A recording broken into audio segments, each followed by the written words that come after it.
Views on the treaty over time. In the immediate aftermath of the Treaty of Versailles, there was jubilation in Britain and France as many celebrated the fact that Germany was being punished for its actions in the war.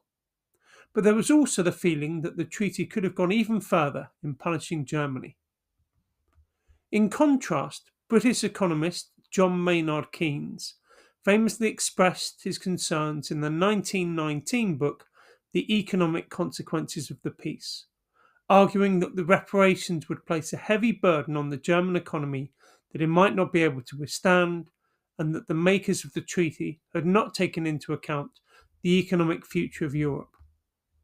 As post war events unfolded in Germany, particularly economic turmoil and political instability, a growing number of commentators and historians began to see the treaty as excessively harsh and short sighted, and had led to deep resentment among the German people. The rise of extremist movements seemed to confirm this view.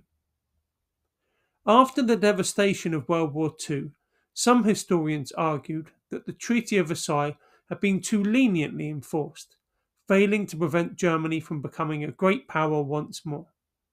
British historian A.J.P. Taylor wrote in 1961 that the treaty was harsh enough to be resented by Germans, yet not enforced strictly enough to deny Hitler and the Nazis the opportunity to rearm and rebuild Germany into a formidable military force.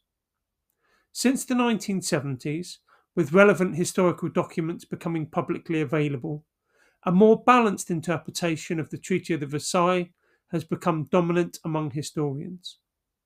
Modern scholars tend to acknowledge the treaty's shortcomings while also recognizing that it was not as crippling or unjust as earlier critics claimed.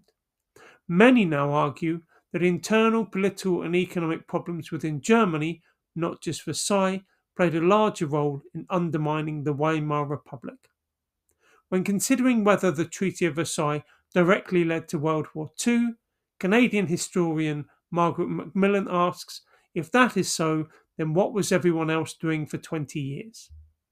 This modern view sees Versailles as a flawed but understandable attempt to restore peace after an unprecedented global conflict, with its failure lying more in enforcement and diplomacy than in the treaty itself.